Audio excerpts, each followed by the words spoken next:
ఇప్పుడు రేవంత్ రెడ్డి కొన్ని సార్లు ఆయన మూతితో మాట్లాడతాడో ముడితో మాట్లాడతాడో మరి నాకైతే అది అర్థం కాదు. ప్రజాపాలన అంటే ఏంటిది? కులగొట్టుడా? ప్రజాపాలన అంటే కులగొట్టుడా? రైతులు కళ్ళాలల్లా ధాన్యం కుప్పలు పోసి మండు టెండల గుండెబలి చచ్చిపోతారు ఒక్కొక్కరు. ఏం చేస్తాం వాళ్ళకు? కనీసం ఊరే వంచలేదు, ఇస్తాన పింఛన్లు వేయలేదు, రైతు బంధు వేయలేదు, అదేంటి కళ్యాణ లక్ష్యం లేదు, అమ్మఒడు ఇంకేదో ఒడి ఉంటుందిగా ఈ డెలివరీ అయిన బాలంతలకు ఏదో కిట్ ఇచ్చేది, ఆ కిట్టు లేదు. రుణమాఫీ చేస్తాను ఎంతమంది చేసావు? నీ ప్రభుత్వం అంతా కల్వకుంట్ల చంద్రశేఖరరావును సీఎం చేస్తే మిగులు బడ్జెట్ ఉన్నటువంటి తెలంగాణ రాష్ట్రంలో ప్రమాణ స్వీకారం చేసిండు. దిగిపోయే నాటికి 1000 కోట్లు అప్పు చేసిండు. ఆ అప్పు రేవంత్ రెడ్డి వచ్చిన తర్వాత డబల్ చేసిండు క్లియర్గా. రెండోటి నేనే సీఎం మళ్ళీ నెక్స్ట్ నేనే అంటే ఆపును చూసి బలుపు అనుకున్నట్టు వెనకట. ఇప్పుడు ఆయన కూడా అట్లనే ఉంది. పుట్టడోళ్ళ మీద కుక్క ఒరలాడితే ఎంతో సునాయాసంగా సంతోషంగా ఒరలాడుతుంది. ఇప్పుడు ఆయనకు కూడా గడినే ఉంది. ఇంకోటి విగ్రహాల కొంచెం డిస్కషన్ కూడా జరుగుతుంది విగ్రహాలది. సో ఏదైతే నిన్న పవన్ కళ్యాణ్ గారు ఇంకో మాట అనడం జరిగింది, గద్దర్ గారిని నేను అభిమానిస్తా, గద్దర్ గారి విగ్రహం నేను ఆంధ్రప్రదేశ్లో కూడా పెడతా అనేసి కూడా ఒక మాట ఇచ్చారు. అండ్ ఇంకో మరో మాట కూడా అన్నారు, గద్దర్ గారికి నేను గతంలో ఒక కార్ కూడా ఇచ్చాను అనేసి కూడా చెప్తున్నారు. సో ఓవరాల్గా దీనిపైన మీ నేనేమంటున్నా, గద్దర్ మీద అభిమానం ఉంటే నీ ఇంట్లో పెట్టుకుంటావు, నీ రాష్ట్రంలో పెట్టుకుంటే అది నీ ఇష్టం, అది నీ ఇష్టం. కానీ మీ దిష్టి బొమ్మలు తీసుకొచ్చి మా తెలంగాణ బుడ్రా లెక్క పెడతా అంటే ఎట్లా ఒప్పుకుంటావు? నువ్వు ఖచ్చితంగా పెట్టాలని మేము అల్లే అవునా అన్నవా? తెలుగు అనేదానికి ఒక గుర్తింపు తెచ్చారని చెప్తున్నారు ఎన్టీ రామారావు. వెనకట ఒక సామెత ఉంది. వెనకట సామెత ఏముంటుంది అంటే, భార్య భర్తను అడుగుతాడు, నేను పుట్టకపోతే ఎవరు చేసుకుంటావా అని అడిగిందట భర్తని. ఇక ఆ మాట మనం చెప్పొద్దు కాబట్టి చెప్తలేదు, తెలంగాణలో అది అర్థమవుతుంది. నేను పుట్టకపోతే ఎవరు చేసుకుంటాం అంటే నీ అయ్యా మరొకరిని చేసుకుంటారు, అంతే కదా. కాబట్టి నేను అంటే ఆయన పుట్టకపోతే తెలియలేదు అంటే ఎవరు ఎన్టీఆర్ రామారావు లేనప్పుడు ఇంతప్పుడు తెలుగు మాట్లాడలేదా? మరి ఆయన వచ్చినాక తెలివి నేర్పిండా? చాలా స్కీమ్లు పథకాలు కూడా తెచ్చిందని చెప్తుంటారు కదా. ప్రభుత్వాలు ఉన్నాయి దేనికి? మరి ప్రభుత్వాలు ఉన్నాయి దేనికి? ప్రభుత్వాలు ఉన్నాయి చేస్తానికే కదా. ప్రజలు దేనికి అనుకున్నారు? 100 చెప్పి 10 చేస్తారు. ఆ 10లో కూడా అన్నీ ఎక్కడికక్కడ ప్యాకేజీ లీకేజీ ఉద్యమాల పనులే చేస్తారు కదా. ఆయన నిలబెట్టింది ఏంది ఇక్కడ? మరి నిజంగానే బాగు చేస్తే ఇప్పటికీ తెలంగాణ ఈ ప్రాంతం అంతా ఎందుకు ఇంకా అఘోరంగానే ఉన్నది? ఎక్కడైనా ఆనవాళ్ళు కనబడాలి కదా. రెండోటి, రామారావు బొమ్మ ఇక్కడ పెట్టడానికి, రామారావు బొమ్మ తెలంగాణలో పెట్టడానికి రామారావు బొమ్మలు లేవా తెలంగాణలో? ఇష్టం వచ్చినట్టు పెట్టుకున్నారు ఆంధ్రప్రదేశ్గా ఉన్నప్పుడు. ఇంకా మళ్ళీ ఇప్పుడు కొత్తగా బొమ్మలు పెట్టాడు ఎందుకు? ఇదంతా డైవర్షన్ పాలిటిక్స్లో భాగమే రేవంత్ రెడ్డి చేసేటువంటి పని. రెండోటి, అదే రామారావుని చాలాసార్లు మాట్లాడాడు కదా రేవంత్ రెడ్డి ఉల్టా. నేనేమంటానంటే, ఒకప్పుడు దొంగేట అవుతాడు, ఇప్పుడు దేవుడేట అవుతాడు. మీ అవకాశాల కోసం అవనే మారుస్తారా? తప్పు కదా అన్న. ఇప్పుడు పవన్ కళ్యాణ్ గారు నిన్న ఏదైతే స్పీచ్ మాట్లాడారో రేవంత్ రెడ్డి గారు రియాక్ట్ అవ్వట్లేదు, కానీ రేవంత్ రెడ్డి గారి పార్టీలో ఉన్న కొంత నాయకులు మాత్రమే రియాక్ట్ అవుతున్నారు. దేనికి అయ్యుండొచ్చు మరి? నేనేమంటానంటే, రేవంత్ రెడ్డి ఏం చేశాడంటే, దూడని జీకమంటాడు, బర్రెందన్నం అని చెప్తాడు. దూడని జీకమని బర్రెందన్నం అంటాడు. దూడేమనుకుంటుంది, అరే పాలు జీకమంటుంది అని చెప్పి అది మంచిగా ఉంది, కానీ బర్రెకెరక రొమ్మును గురుస్తుంటే ఎంత మాట మాతుంటుంది అని కదా. అందుకని ఆయన దూడని జీకమంటాడు, బర్రెందన్నం అంటాడు. ఆయన మాట్లాడాడు, పవన్ కళ్యాణ్ నేను ఇక్కడ పాక వేస్తున్నట్టని ఇది ప్రజాప్రభుత్వం కాదు, ఇది పైశాచిక ప్రభుత్వం, ఇది పాడల మీద ప్రజల్ని వండబెట్టి ఊరేగిచ్చేటువంటి ప్రభుత్వం అని చెప్పి క్లియర్గా చెప్పగానే చెప్పిండు కదా పవన్ కళ్యాణ్. మరి పవన్ కళ్యాణ్ని రేవంత్ రెడ్డి అడగాలి. మరి రేవంత్ రెడ్డి ముఖం ఎడబెట్టుకుంటాడో ఈయన ముఖమే పవన్ కళ్యాణ్ ముఖం ఎడబెట్టుకుంటాడో తెలుస్తుంది. రెండోటి అంటే పోయి ఆయన నిక్కచ్చిగా ఉండేటువంటి 5-10 మందితో పెట్టుకుంటుండు. ఎవరు? పవన్ కళ్యాణ్ కావచ్చు, రేవంత్ రెడ్డి కావచ్చు. అది వాళ్ళ మనుగడకే చాలా ప్రమాదాన్ని తీసుకొచ్చి పెడతాయి. మనకు అది అర్థం అయితే లేదు, తెలిసి వస్తుంది ఖచ్చితంగా అన్న. ఓకే. అండ్ సుఖరాం నర్సయ్య అంటే పాటతోటి ఉద్యమాలు చాలా చేశారు. సో ఒక్కసారి మా ఆడియన్స్ కోసం మీకు అంటే, నేను పాటతో పెద్ద ఉద్యమం ఏం చేయలేదు, మనం ఏం పెద్ద అదేం కాదు. అంటే ఇప్పుడు సహజంగా ఎవరంటే ప్రజల కోసం ప్రాణమే ఇచ్చిన వాళ్ళు ఇచ్చేటోళ్ళు ఉన్నారు. మనం పాట పాడలేమా అనేటువంటి ఆలోచన తప్ప మనం పెద్దగా అదేం కాదు. నేను చాలాసార్లు చెప్తుంటా, నేను అంటే పబ్లిక్ కూడా నేను చెప్తుంటా.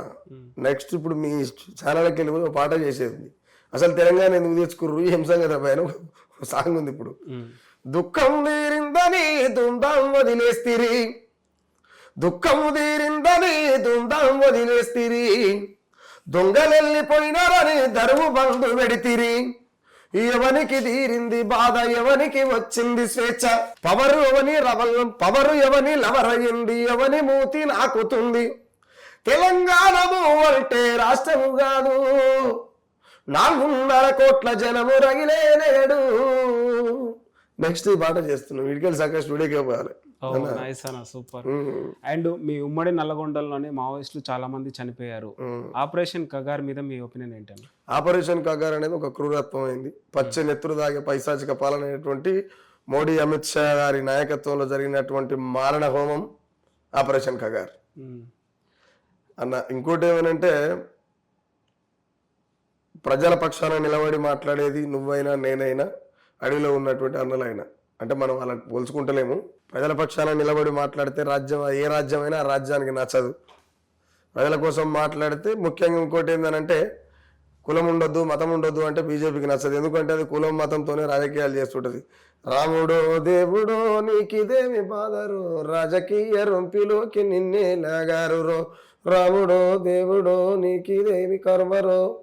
వెనకట నేను చిన్నగున్నప్పుడు ఈ పాట, వాళ్ళు రాజకీయాలకు చేతగాక, వాళ్ళకి ఏం చెప్పాలో అర్థం కాక రాముని తీసుకొచ్చి రాముని పేరుతో రాద్ధాంతాలు చేసుకుంటా, మత విద్వేషాలు లేపుకుంటా, కుల విద్వేషాలు లేపుకుంటా, మనవాదాన్ని మనసుల మీద రుద్దుకుంటా, మనిషిని చూడకుండా వాళ్ళు జంతువులు ప్రేమించమంటాడు, మనిషిని చంపమంటాడు. జై శ్రీరామని కూడా మనుషులను చంపడం ఏంటంటే ఎంత దుర్మార్గం, ఎంత దుర్మార్గం చెప్పు. హిందూ మతం ప్రమాదంలో ఉంది, హిందూ ధర్మాన్ని కాపాడాలంటే అసలు ప్రమాదం ఏ తోవ నుంచి వస్తుందో అది చెప్పరాదు. గోమాతను శిక్షించకూడదు, గోమాతను రక్షించాలంటారు కదా. నేనేమంటున్నంటే, ఆర్ఎస్ఎస్ కావచ్చు, బీజేపీ కావచ్చు, హిందూ ప్రేమికులు కావచ్చు, హిందూ మతం కోసం సచ్చేటోళ్ళు చంపేటోళ్ళు ఎవరైనా కావచ్చు, సింపుల్గా ఈ దేశం హిందూ మతం స్వేచ్ఛగా బతకాలని మీరు యుద్ధం చేస్తున్నామని చెప్పి కపట ప్రేమలు వస్తున్నారు కదా బీజేపీ వాళ్ళు. నేనేమంటున్నంటే, గోమాతని జాతీయ జంతువుగా చేస్తే ఇక్కడ ఎవడు వధించాడు కదా, పంచాయే లేదు కన్నా. మరి ఎందుకు చేయరు? మీ ఛానల్ నుంచి ఆ ప్రతిపాదన పెడుతున్నా వాళ్ళని చేయమని చెప్పురి, కానీ అది చేస్తే ఏలూలు ఉండదు. రెండోటి ఏంటంటే, బీజేపీ అనేది తత్వం, వ్యక్తిత్వం, మానవత్వం, సమానత్వం, ధర్మం, ఈ పదాలకి ఒక్కదానికి కూడా డెఫినేషన్ తెలియనటువంటి పార్టీ క్లియర్గా. ఎందుకు అంటే ధర్మం అంటారు, అధర్మాలు చేసేది మొత్తం బీజేపీలే. ఇప్పుడు వెస్ట్ బెంగాల్లో మేము ధర్మం చేశా కాబట్టి గెలిచారంటున్నారు. రాబోయే ఎలక్షన్లో కూడా తెలంగాణలో మేమే అధికారంలోకి వస్తామంటున్నాం. మరి బీజేపీ చూస్తాం కదా, ఇది తెలంగాణ. ఎందుకనంటే 29 రాష్ట్రాలలో మనదొక రాష్ట్రం, దేశమంతా అంతే కదా. 145 కోట్ల జనాభాలో మనం 4.5 కోట్ల జనాభా. నిజంగా అన్న, ఉద్యమకారులు కావచ్చు, కవులు కావచ్చు, కళాకారులు కావచ్చు, అందరు మ్యాక్సిమం మిడిల్ క్లాస్ వాళ్ళే ఉంటారు.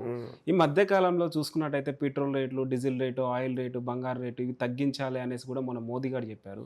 సో ఇదంతా దీనివల్ల మీరు ఏమనుకుంటున్నారు? ఇది తగ్గించాలి, వాడడం తగ్గించాలని మొన్న మోదీ చెప్పాడు కదా. అంటే వాటి రేట్లు తగ్గించరా? అదే మీరు చెప్పాలి. ప్రభుత్వం ఉన్నోడు రేట్లు తగ్గిస్తాడు, ప్రజలకు అందుబాటులో ఉండేటట్టు తయారు చేస్తాడు, కానీ అది వాడడం తగ్గాలని చెప్పుడు. నాకు అర్థం కాదు, ఎంత అవివేకమైన మాట, ఎంత పిచ్చి మాట ఇది, ఎర్రి మాట, ఎడ్డి మాట. కాకపోతే తింటున్న కంచాన్ని గుంజుక తింటుండ్రు, ధరలు పెంచి నోట్ల మన్ను కొడుతున్నారు, ఓరోరి ఏలేటోడా జనం ఏంటిని బతకాలేరా, పాలకన్నా నీళ్లు పిరవైపోయినాయి, పేదోని బతుకంత శాపం అయిపోతుంది, పూటకే లేదాయరా పెంచిన బిల్లెట్ట గట్టాలేరా, తింటున్న కంచాన్ని గుంజుక తింటుండ్రు, ధరలు పెంచి నోట్ల మన్ను కొడుతున్నారు. అంటే మన ఈ కోణం ఏదైతే ఉన్నదో, నువ్వు మార్కెట్ పోయి ఏమన్నా కొనాలంటే కూడా కొనలేనటువంటి పరిస్థితి. నేను ఇంకో మాట చెప్తా, ధరలు అంటే నాకు ఐడియా వచ్చింది. తెలంగాణలో ఒక 30 ఏళ్ళు వెనకకు పోతే మీ అమ్మకైనా మా అమ్మకైనా ఎవరమ్మకైనా నార్మల్ డెలివరీలు అయ్యేది. ఎందుకు అనంటే, వాళ్ళు ఉన్న కాడికైనా పాసిపోయిన బువ్వ తిన్నా, పాసికూడు బువ్వ తిన్నా, గట్కో గంజో తాగినా, కలు అంబలు తాగినప్పటికీ కూడా వాళ్ళు ప్రకృతి సిద్ధమైనటువంటి నేచర్ని అనుభవించారు. వాళ్ళు అనుభవించారు కాబట్టి వాళ్లకు నార్మల్ డెలివరీలు అయినాయి. ఇప్పుడున్న వాళ్ళకి అందరికి షార్ట్ కట్ కోసి తీస్తారు. దేనికి తీస్తారు? అట్లా పౌష్టికాహారాన్ని తీసుకునేటువంటి పని చేసుకొని బతికేటువంటి సోర్స్ లేదు తెలంగాణ. ఫస్ట్ తెలంగాణ కదా, దేశంలో లేదు. రోజు ఒక 100 మంది డెలివరీ అయితే 100 మందిలో 90 మందికి సీజరింగ్ చేసి పిల్లలు బయటికి తీస్తారు. ఇది పౌష్టికాహార లోపం కాదా? పౌష్టికాహారం కావాలంటే మరి ఏం చేయాలి? ఇక్కడ ఏదంతా పొల్యూట్ చేస్తున్నది ఎవరు? యురేనియం తవ్వాలనుకుంటున్నది ఎవరు? అడవులను విధ్వంసం చేసి అడవిలో ఉన్నటువంటి ఖనిజ సంపదను తీసి కార్పొరేట్ కమ్మేసి ఈ దేశాన్ని నాశనం చేయాలనేటువంటి బాటలు వేస్తున్నది ఎవరు? నరేంద్ర మోడీ కాదా? ఇక్కడ ఉన్నటువంటి బువ్వ తిన ప్రతి వ్యక్తి, గడ్డి తినటోళ్ళు, రోత తినటోళ్ళ గురించి చెప్తలేని, బోధించోడు ఎవడైనా సరే రేపటి మన గతి ఏమవుతుంది అనేటువంటి ఆలోచన చేయాలి. లేకపోతే మన కళ్ళ ముంగల్నే ఎంతో విధ్వంసాన్ని, ఎంతో దుర్మార్గాన్ని, ఎంతో మారణ హోమాన్ని మనం చూడబోతున్నాం. అది అర్థం కావాలి ఫస్ట్ ఆఫ్ ఆల్.